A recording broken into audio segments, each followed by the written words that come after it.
Vous vous demandez peut-être où nous sommes. Vous vous demandez peut-être qui je suis. Vous vous demandez peut-être quelle histoire je vais vous raconter. Vous vous demandez peut-être... On se demande rien du tout, nous. On veut dormir. Vous vous demandez sûrement pourquoi je me trouve dans le quartier des clochards. Et les réponses alors? Certes, Aftonden, un narrateur, une histoire qui n'en finit pas, et vous comprendrez plus tard. Qu'est-ce qu'il dit? Rien du tout, parce qu'on veut dormir. Comme tous les matins, Alex se leva en douceur, Ah, que cela fait plaisir de se lever en douceur. prit sa douche en chantonnant, Là là là, je chantonne sous la douche. but son café et lut son journal. Tassif Badalov entreprend le voyage impossible dans les mers interdites. Comment trouvera-t-il le mystère? Sûrement dans sa tombe, car il est mort ce matin d'étouffement en buvant son dernier verre d'eau. C'était un grand homme. Il aurait pu enfin percer les mystères de ces brumes et révéler au monde entier ses secrets. Il eut alors une idée. Si j'allais m'acheter une bonne brioche. Une autre idée plus intelligente lui vint à l'esprit. Je vois pas là. D'aller explorer les mers nulles, par exemple, non? Mais ça serait bien ça. En plus, l'expédition vient juste d'être annulée vu que Badalov est mort. Je suis trop gentil parfois. Comme tous les matins, Hanson se leva en douceur, Aïe. prit sa douche en chantonnant, Ah, c'est froid. Ah, c'est froid. C'est froid. mais aujourd'hui, Mes testicules ne sont pas à vendre. C'est moi, imbécile. Ah, bonjour Alex. Lisez la première page. Tremblement de terre à Fatis, inondation à Zanak et sécheresse au Toriantou. Eh ben, j'espère que ça ne va pas retarder le déjeuner. J'ai dit la première page. Vous me montriez celle-là. Parce que j'ai cru que vous saviez réfléchir. Mais c'est affreux. Noyé dans son propre verre d'eau. Ceci dit, il aurait dû prendre un verre moins grand. Sinon, que pensez-vous d'aller faire un petit tour dans les mers interdites? Plutôt mourir. Enfin non. Nous deviendrons célèbres. Mort et célèbre. À quoi bon? Aucune chance de mourir, nous irons avec le Traveler. Et j'ai ma lampe fétiche. C'est bien, mais elle sert à quoi? J'en sais rien, mais je trouverai. Et j'y gagne quoi, moi, dans cette affaire? La gloire et peut-être bien la fortune. Non, la gloire, c'est pour vous. Je me fais toujours avoir. Oui, mais en fait non, pas cette fois-ci, car vous êtes nommé second du capitaine. Ah, super! Et le capitaine, c'est qui? Il est devant vous. Quoi? Ne me dites pas qu'il est invisible. Non, parce que ça va pas être simple sinon. Hanson, Oui? regardez là-bas. Quoi, il est caché? Vous pensez vraiment qu'on trouvera des marins qualifiés ici? Qualifié? Non, mais gratuit, oui. Il n'y a que des clochards. Nous y sommes. C'est l'équipage devant le navire. Hélas. Alex! Ali! Comment vas-tu? Ali! Hanson. Hanson! Bon bah, je n'ai pas trouvé grand monde, mais ce sont de vrais loups de mer. C'est déjà ça. Voici Marlowe. Bonjour. Et il a quoi de particulier? Mis à part qu'on lui a sûrement retiré son cerveau. Eh bien, on n'a pas trouvé. Ah. Mais vu que personne ne veut nettoyer le pont, je me suis dit que... Ouais, un peu comme un bouche-trou, quoi. Voilà, c'est ça. La suite? Et puis Phil. Ah oui, il ne parle pas, mais son perroquet, enfin, je suppose, parlera à sa place. Je déteste les perroquets. Cornichon, cornichon. Hé, Hanson, on vous appelle. Hein?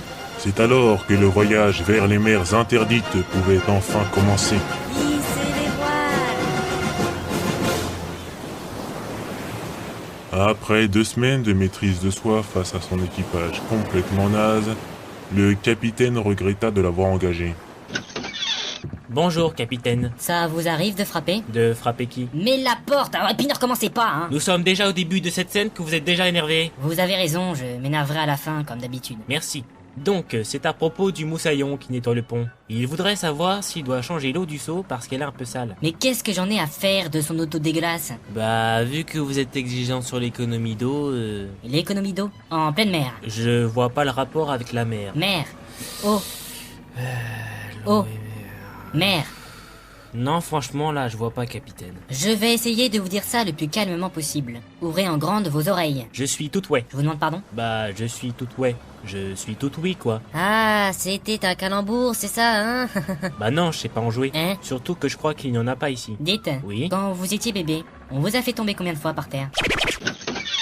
C'est encore moi. Comment va-t-il? Qui? Votre cerveau? Mon quoi? Non, rien, c'était juste pour fonder ma théorie. Sinon, c'est à propos du moussaillon qui nettoie le canon. Le même? Oui, il voudrait savoir s'il doit utiliser le chiffon doux ou sec. Alors moi je vais vous dire, hein, qui nettoie le canon avec les poils de son cul, j'en ai rien à faire.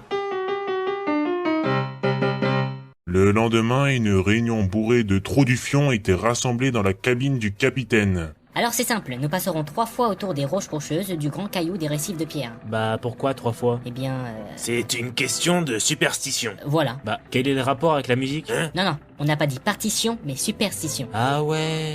Nous arriverons ensuite dans le triangle des mers nulles. Ne serait-ce pas plutôt un rectangle? C'est pas possible. On m'a toujours dit que c'était un losange sinusoïdal. Quoi? J'aurais plutôt pensé à un rectangle tangent. Ou à un cercle circoncis. Mais n'importe quoi! D'abord on dit un cercle circonscrit. Mais non, ça c'est quand on vous coupe le bout du... Enfin bref. Mais alors, quelle est sa forme géométrique? Bah c'est seulement la taille qui varie en fait. Et puis ça dépend des personnes et je crois même que c'est en proportion des pieds en fait. On vous parle des mers nulles, là, maintenant tout de suite. Ah pardon. Qu'importe sa forme, sa vigueur et sa taille, nous la franchirons! Oh c'était magnifique, capitaine. Ah ça oui alors. Oh, pas vrai, on en pitié, sortez! Bonjour capitaine. Et voilà, c'est reparti pour un tour. Alors le marin qui... Va se ramasser un coup de pied au cul s'il continue. voudrait savoir s'il doit utiliser... Son cerveau de temps en temps et la réponse est oui, amenez-moi ce crétin et tout de suite. Ah non, c'est pas possible. Et pourquoi ça? Parce que Marlowe préfère garder son anonymat, capitaine. Le voilà, capitaine. Merci, vous pouvez disposer. Bien. Oui, on regrette votre potence sur le pont, capitaine. Pardon? Mais vous êtes tout excusé, capitaine, ça peut arriver à tout le monde de... Mais non, ça c'est Marlowe, abruti. Ah. Capitaine, on requiert votre présence sur le pont. Ah non, c'est bon, je lui ai déjà dit ça. Ah d'accord, tout s'explique. Une défaillance neuronale. Capitaine. Oui, j'arrive tout de suite. Laissez-moi 2 minutes. Je ne suis pas fier de vous, Marlowe. Vous dérangez le capitaine lorsqu'il essaye de faire ses calculs pour éviter que nous soyons perdus. Ah non, ça ce n'est pas possible. Et voilà, maintenant le narrateur qui s'y met. Je pense que vous l'êtes déjà. Être quoi? Perdu. Non, je suis persuadé du contraire. Nous sommes sur la bonne direction. Mais moi aussi. Hein? Je ne pensais pas perdu du sens égaré. Marlowe, vous serez privé de dessert. Est-ce que Monsieur Marlowe a des contestations à faire à son supérieur? Marlowe pas content. Capitaine, vous avez quoi à l'œil? Vous tenez vraiment à le savoir? Oh, vous savez, un curieux comme moi... Ça se ramasse des baffes. Ali, que se passe-t-il? Eh bien, vous avez quoi à l'œil? Vous demanderez à Hanson, poursuivez. Eh bien, je pense que nous sommes arrivés à notre destination. Qu'est-ce qui vous fait dire ça? Cette maudite brume qui cache un orage. Mais le plus étrange, c'est la formation de nuages noirs à 4 heures. À 4 heures? Oh bah tout va bien, il est 6 heures passées. Par rapport à notre position, capitaine. Ah oui, pardon. C'est étrange. J'ai l'impression... Que les nuages nous encerclent. Faites demi-tour, retirez les voiles et... Maniez-vous le train, nous serons bientôt en pleine tempête. Quoi? J'ai dit que nous serons bientôt en pleine tempête. J'ai cru que vous aviez dit que nous serons bientôt en pleine tempête. Eh bien, c'est ce que j'ai dit. Ah bon, d'accord. Piégé par la tempête, le navire et son équipage ne tardaient plus à rejoindre ceux qui ont essayé de traverser les mers maudites.